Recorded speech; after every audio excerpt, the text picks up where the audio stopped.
രക്ഷാധികാരിയുമായ സഖാവ് മോഹൻദാസിൻ്റെ അകാല വിയോഗവുമായി ബന്ധപ്പെട്ടുകൊണ്ട് ഇന്നലെ വരാൻ സാധിക്കാത്തത് കൊണ്ടാണ് ഇന്ന് വന്നത്. അപ്പോൾ ആ സമയത്താണ് നിങ്ങളിവിടെ സൂചിപ്പിച്ച വാർത്ത കാണാൻ കഴിഞ്ഞത്. ജി സുധാകരൻ സ്വതന്ത്ര സ്ഥാനാർത്ഥിയായി അമ്പലപ്പുഴയിൽ മത്സരിക്കുന്നു എന്നാണ് കാണാൻ കഴിഞ്ഞത്. സഖാവ് ജി സുധാകരൻ കേരളത്തിലെ അറിയപ്പെടുന്ന ഒരു കമ്മ്യൂണിസ്റ്റുകാരനാണ്. ഞങ്ങളുടെ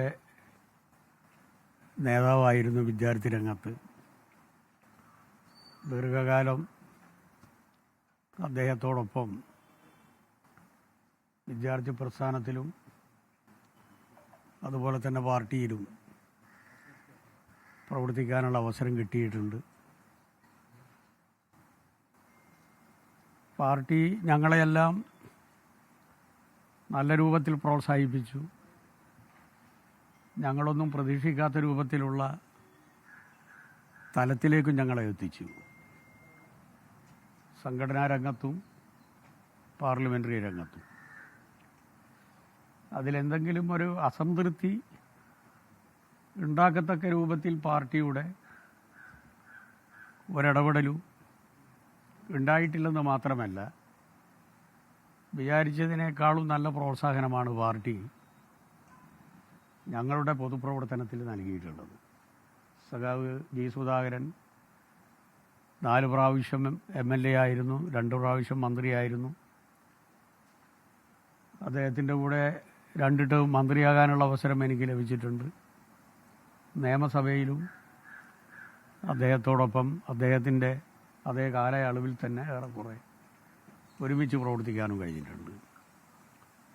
അദ്ദേഹം ജില്ലാ കൗൺസിലിൻ്റെ പ്രസിഡൻ്റായിരുന്നു, സിൻഡിക്കേറ്റ് മെമ്പറായിരുന്നു. മാത്രമല്ല, പാർട്ടിയുടെ സംസ്ഥാന സെക്രട്ടേറിയറ്റിൽ ഞാൻ വന്ന ഘട്ടത്തിൽ തന്നെ അദ്ദേഹത്തിൻ്റെ പേരും ഉയർന്നു വന്നതാണ്. പക്ഷെ അദ്ദേഹം പാർട്ടിയോട് അഭ്യർത്ഥിച്ചു, സെക്രട്ടേറിയറ്റ് മെമ്പർ എന്നുള്ള നിലയിൽ എനിക്ക് പ്രവർത്തിക്കാൻ സാധിക്കില്ല. 2005-ലാണത്. അപ്പോൾ അതുകൊണ്ട് സെക്രട്ടേറിയറ്റ് മെമ്പർ എന്നുള്ള നിലയിൽ എന്നെ പരിഗണിക്കരുത് എന്ന് പറഞ്ഞതിൻ്റെ ഭാഗമായിട്ടാണ് അദ്ദേഹത്തെ സെക്രട്ടേറിയറ്റിലേക്ക് വരാതിരുന്നത്. വലിയ പാരമ്പര്യമുള്ള ഒരു കുടുംബമാണ് അദ്ദേഹത്തിൻ്റേത്, രക്തസാക്ഷി കുടുംബമാണ്.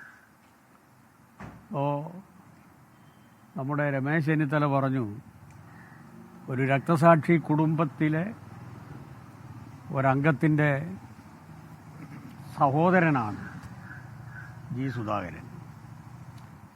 അദ്ദേഹത്തിൻ്റെ അനുജൻ്റെ പേര് ഭുവനേശ്വരൻ എന്നാണ്. നിങ്ങളൊക്കെ ചിലപ്പോൾ കേട്ടിട്ടുണ്ടാവും.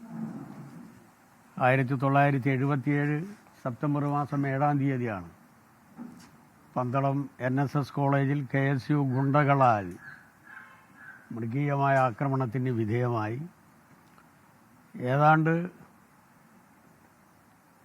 ഈ തെങ്ങിൻ്റെ പൂങ്കുല പൊട്ടിച്ചിതറുന്ന രൂപത്തിലാണ് അദ്ദേഹത്തിൻ്റെ തലച്ചോറ് KSUക്കാർ തച്ചു പൊട്ടിച്ചത്. Pandalam NSS college.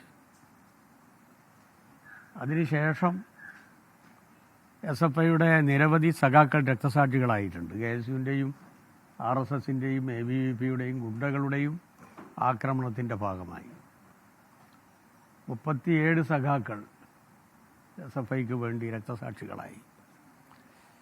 അതിലാദ്യത്തെ രക്തസാക്ഷി സഖാവ് ബ്രണ്ണൻകുളയിലെ സഖാവ് അഷ്റഫായിരുന്നു. KSUക്കാർ എന്നെ കൊലപ്പെടുത്താൻ വേണ്ടി വന്ന ഘട്ടത്തിൽ എന്നെ രക്ഷപ്പെടുത്തിയ സഖാവ് അഷ്റഫ് ഇന്ന് നമ്മുടെ കൂടെ ഇല്ല. അതേപോലെ തന്നെ ഞാൻ ഓർക്കുന്ന ഒരു പേരാണ് സഖാവ് ജി സുധാകരൻ്റെ അനുജൻ ഭുവനേശ്വരൻ്റെ പേര്. ഞാനിന്ന് രാവിലെ വരുമ്പോൾ എൻ്റെ ഹോം ലൈബ്രറിയിൽ ഭുവനേശ്വരൻ്റെ ഫോട്ടോ ഉണ്ട്, അഷ്റഫിൻ്റെ ഫോട്ടോ ഉണ്ട്. ഓരോ രക്തസാക്ഷി ദിനങ്ങളുമായി ബന്ധപ്പെട്ടുകൊണ്ട് സഖാവ് ജി സുധാകരൻ്റെ മാനസികാവസ്ഥ എനിക്കറിയാം.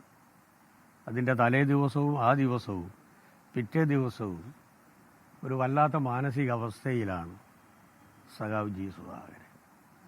ആ സുധാകരൻ എങ്ങനെ ഈ കാപാലികരുടെ കൂടെ പോകാൻ സാധിക്കും? അവരുടെ പിന്തുണയോടുകൂടി എങ്ങനെ ഇനി ഒരു പൊതുപ്രവർത്തനത്തിന് നേതൃത്വം കൊടുക്കാൻ സാധിക്കും? അതെനിക്ക് ആലോചിക്കാനേ കഴിയുന്നില്ല. സ്വപ്നത്തിൽ പോലും ഊഹിക്കാൻ പറ്റാത്തൊരവസ്ഥയാണത്. 1980 കോൺഗ്രസ് രണ്ടായി, എയും ഐയുമായി. എ ഞങ്ങളുടെ കൂടെയായിരുന്നു. അന്ന് KSUവിലെ എ വിഭാഗം SFIയുമായി സഹകരിച്ചു. അന്ന് ഞാൻ SFIയുടെ സംസ്ഥാന സെക്രട്ടറി ആയിരുന്നു. അന്ന് KSUവിൻ്റെ സംസ്ഥാന പ്രസിഡന്റ് ചെറിയാൻ ഫിലിപ്പായിരുന്നു. ഞങ്ങൾ KSU എയുമായി മുന്നണി ഉണ്ടാക്കിയതിൽ അതിശക്തമായി പ്രതിഷേധിച്ച ഒരാളാണ് ജി സുധാകരൻ. എന്നെ വിളിച്ചിട്ട് അന്ന് അദ്ദേഹം പറഞ്ഞത് ആലപ്പുഴയിൽ ഈ മുന്നണി ഉണ്ടാകില്ല എന്നാണ്. ഞാൻ പറഞ്ഞതിൻ്റെ അർത്ഥം അത്രത്തോളം കോൺഗ്രസ് വിരുദ്ധതയുള്ള ഒരു സഖാവ് എങ്ങനെ ഈ ഒരു മാനസികാവസ്ഥയിലെത്തി? എങ്ങനെ അദ്ദേഹത്തിൻ്റെ അനുജൻ രക്തസാക്ഷി സഖാവ് ജി ഭുവനേശ്വരൻ്റെ പേര് ഓർക്കാൻ സാധിക്കും? കുറ്റബോധം കൊണ്ട് ഓരോ ദിവസവും അദ്ദേഹം മാനസികമായി തകരുമെന്ന കാര്യത്തിൽ എനിക്ക് സംശയമില്ല. കാരണം അദ്ദേഹത്തിൻ്റെ മാനസികാവസ്ഥ എനിക്ക് നന്നായിട്ടറിയാം. ഞാനേറെ സ്നേഹിക്കുന്ന ബഹുമാനിക്കുന്ന ഒരാൾ കൂടിയാണ് സഖാവ് ജി സുധാകരൻ. ഞങ്ങൾ വിദ്യാർത്ഥി രംഗത്ത് ഒന്നായിട്ട് പ്രവർത്തിക്കുമ്പോൾ അത്രയും നല്ല മാനസിക ബന്ധങ്ങളുണ്ടായിരുന്നു. ആ സുധാകരൻ നേതൃത്വം കൊടുത്ത് വളർത്തിയെടുത്ത SFIയുടെ വളർച്ച KSUവിൻ്റെയും ABVPയുടെയും തകർച്ചയുടെ ഭാഗമായിട്ടാണ്. അതിന് നേതൃത്വം കൊടുത്ത ഒരാളാണ് സഖാവ് ജി സുധാകരൻ.